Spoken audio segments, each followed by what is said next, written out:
தினம் ஒரு தியானம். நீ விரும்புகிறதை என்னிடத்தில் கேள். 1 ராஜாக்கள் அதிகாரம் 3 வசனம் 5.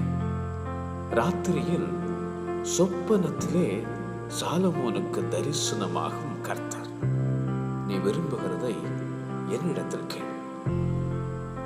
உமது ஜனங்களை நியாயம் விசாரிக்கவும், நன்மை தீமை இன்னதென்று வகையறுக்கவும் அடியனுக்கு ஞானமுள்ள இருதயத்தை தந்தள்ளும்.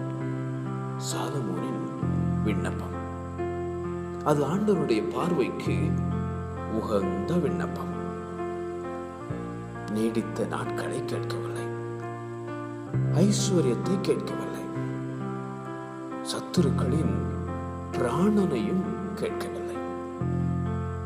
ஞானத்தை கேட்ட சாலமோனுக்கு ஞானத்தையும் உணர்வுள்ள இருதயத்தையும் கொடுத்து, கேளாத ஐஸ்வர்யத்தையும் மகிமையையும் தந்த தேவன் உனக்கும் தருவார்.